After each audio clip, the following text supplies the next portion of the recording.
नमस्कार, मैं हूं आपके साथ हेमंत कुमार। हर देश और संस्कृति की अपनी अपनी परंपराएं होती हैं और आज हम नेपाल की एक ऐसी परंपरा का जिक्र करने जा रहे हैं जिसका नाम है देवी चुनने की परंपरा। नेपाल में 2 साल 8 महीने की एक बच्ची आर्यतारा शाक्य को नई देवी के रूप में चुना गया है। आपको बता दें कि दशईं पर्व के मौके पर राजधानी काठमांडू में मंगलवार को इससे जुड़ा एक भव्य समारोह का आयोजन किया गया था, जिसमें नई देवी को चुना गया। दरअसल आर्यतारा शाक्य को उनके पिता गोद में लेकर के आए और घर से तेरेजू भवानी मंदिर गोद में बिठा करके ले गए। इस दौरान भक्त उनके चरण छूने लगे। उन्हें लगातार जगह जगह पूरे रास्ते में उनको फूल और धन भेंट करने के लिए लोग कतार में लगे हुए थे। नई देवी आर्यतारा शाक्य ने तृष्णा शाक्य की जगह ली है। पिछले महीने की शुरुआत में ही तृष्णा शाक्य ने देवी का पद छोड़ा था। अब इसके पीछे भी एक पूरी दिलचस्प धारणा है कि आखिरकार पुरानी जो बच्ची देवी हैं उसने ये पद क्यों छोड़ा, क्यों नेपाल में ये पद बहुत महत्वपूर्ण है और नई देवी का चयन किस तरीके से किया गया। तृष्णा शाक्य उन्होंने 2017 में देवी का पद संभाला था और अब वे 11 साल की हो चुकी हैं। इस महान परंपरा के मुताबिक जब देवी का मासिक धर्म यानी कि पीरियड्स शुरू होते हैं तो उन्हें पद छोड़ना पड़ता है। तो जैसे ही पुरानी देवी 17 साल की हुई और उसके बाद जो है नई देवी ने पद संभाला। पुरानी जो देवी हैं तृष्णा शाक्य 2017 में बनी थी देवी और 11 साल की जैसे वे हो गई, उनके पीरियड्स की शुरुआत हुई, उसके बाद उनको पद छोड़ना पड़ा। ये परंपरा है कि जब भी मासिक धर्म देवी के शुरू हो जाए उन्हें पद छोड़ देना होता है। और दरअसल जो यौवन है उसको हासिल करने की वजह से उन्हें नश्वर देवी माना जाता है। अब नेपाल में ये देवी परंपरा क्या है? दरअसल ये मुख्य रूप से काठमांडू और घाटी के शहरों जैसे कि काठमांडू जिसे राजकीय कुमारी, पाटन जो जिसको हम ललितपुर कहते हैं और भक्तपुर जिसमें वहाँ पर ये प्रचलित है और हर जगह समय समय पर देवी का चयन होता है ये तमाम जगहों पर। अब आर्यतारा काठमांडू की देवी चुनी गई हैं। शाक्य कुल से ही देवी का चयन होता है, ये भी बहुत महत्वपूर्ण है। नेपाल में ये जो देवी का चयन है वो नेवार समुदाय के शाक्य कुलों से किया जाता है, बाकी नहीं। ये काठमांडू घाटी के मूल निवासी बताए जाते हैं शाक्य कुल के और ये समुदाय हिंदू बौद्ध दोनों धर्मों में देवी की पूजा करता है। अब नेपाल में देवी चुनने की जो परंपरा है बहुत खास है।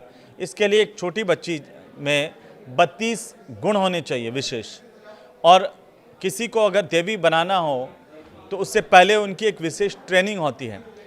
अब जैसे 32 गुण जैसे क्या होना चाहिए, जैसे सुंदर होनी चाहिए, वो चेहरा उसका सुंदर होना चाहिए, शुद्ध शरीर होना चाहिए, शांत मन होना चाहिए। बच्चों का मन तो वैसे ही शांत होता है।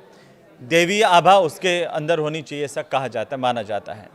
बिना किसी दाग या घाव का शरीर होना चाहिए, उसके शरीर पर कोई किसी तरह का दाग नहीं होना चाहिए, कोई घाव नहीं होना चाहिए, उसे अंधेरे से डर नहीं लगे।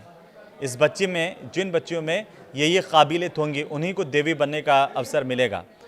तो और शाक्य कुल से ही हों तो अंधेरे से डर नहीं लगे, दांत पूरे उसके अच्छे हों, गजब का उसका साहस हो। ऐसा कहा जाता है कि ये तमाम गुण होंगे तभी देवी चुना जाएगा। तो चुनी गई देवी को तलेजू का जीवित रूप माना जाता है। देवी को हमेशा लाल कपड़े पहनाए जाते हैं, माथे पर तीसरी आंख का उसके निशान लगाया जाता है। सबको पता रहता है कि हाँ भाई ये जो बच्ची है वो देवी है, और आंखों के चारों तरफ काला लाइनर उसके लगाया जाता है। इसके साथ ही उन्हें अपने बालों को बांध करके रखना होता है। यह कर्तव्य एक देवी बनने के बाद एक बच्ची के कि उन्हें निभाना ही होंगे। हिम्मत की परीक्षा भी इन बच्चियों को देनी होती है। देवी बनने के लिए बच्ची को साहस की परीक्षा से गुजरना पड़ता है पूरी तरह से। उसे अब साहस क्या होगा कि जब भैंसों की बलि दी जा रही हो और वो खून के अंदर पूरी तरह से लथपथ हो, ऐसे में उसे देखना होगा। नकाबपोश लोगों को जो खून में भरे हुए पूरे नाच रहे हों, भैंसों की बलि दे रहे हों, ऐसे लोगों को उसे देखना होगा। अगर डर गई बच्ची तो फिर वो देवी बनने के लायक नहीं है। ज़रा सी भी डर जाए तो उसे हम जो है यहाँ के लोग देवी मानने से इनकार कर देते हैं। चुनी गई देवी अपने परिवार को छोड़ करके कुमारी घर में रहती है। ये कुमारी घर एक खास होता है जहाँ पर देवी रहती है। जब तक कि दूसरी बच्ची उसकी जगह नहीं ले ले वो इसी घर में रहेंगी। जैसे ही दूसरी बच्ची देवी बन जाएंगी वो पहली वाली बच्ची जो है वहाँ से चली जाएंगी। देवी का रोना अशुभ समझा जाता है, उसे रोने की अनुमति नहीं है यहाँ पर नेपाल में। देवी को बहुत ही पवित्र यहाँ पर माना जाता है और ये कहा जाता है कि वे भक्तों से शांत रहकर इशारों में बात करती हैं।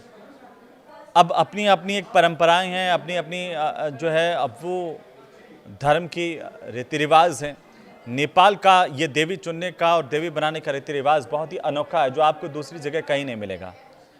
ये कहते हैं कि अगर देवी ने रो दिया तो बहुत अशुभ हो जाएगा, तो इस बच्ची को रोने की भी अनुमति नहीं होती है। 2001 में देवी चनीरा वज्राचार्य 4 दिन तक रोती रही थी और आखिरी दिन 1 जून 2001 को युवराज ने राजा बीरेंद्र, रानी ऐश्वर्या समेत शाही परिवार के 9 लोगों की हत्या कर दी और खुद को भी गोली मार ली थी। ये घटना लोग कहते हैं कि देवी के रोने के अपशगुन की वजह से हुई।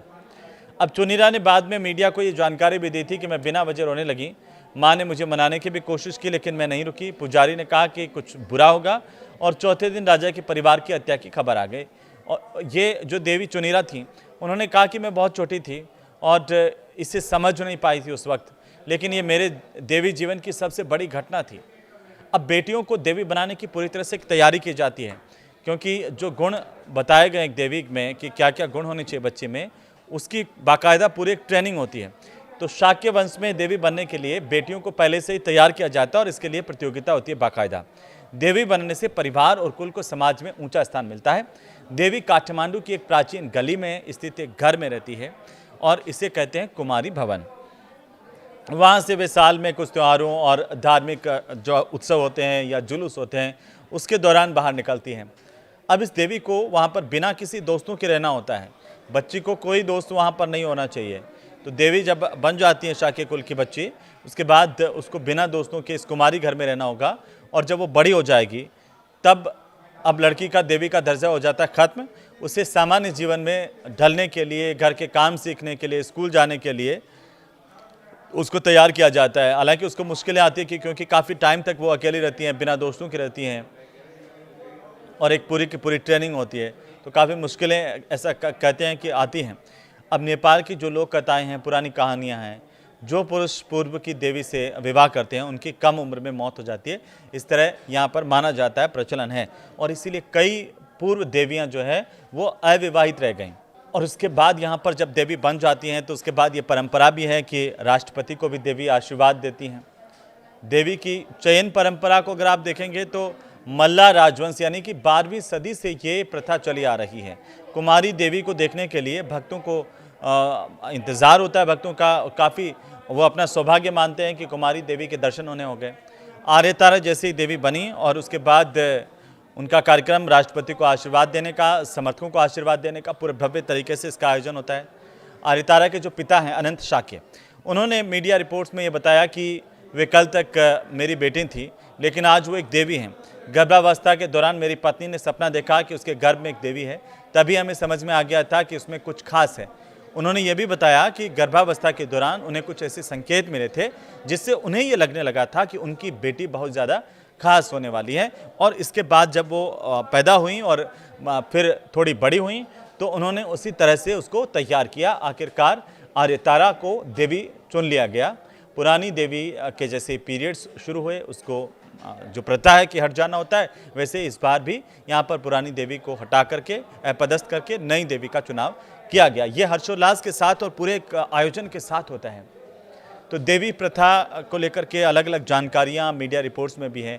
आपको ये देवी प्रथा चुनने की और कैसी लगी, इसे लेकर के कमेंट करके हमें ज़रूर बताएं। और अगर इसमें आपको वाकई जानकारी लगती है तो बाकी लोगों तक इससे पहुंचाएं, ताकि दूसरे लोगों को भी पता चले कि आज के दौर में भी कुछ ऐसी प्रथाएँ हैं जो न केवल भारत में बल्कि नेपाल में भी अजीबोगरीब प्रथाओं का प्रचलन है।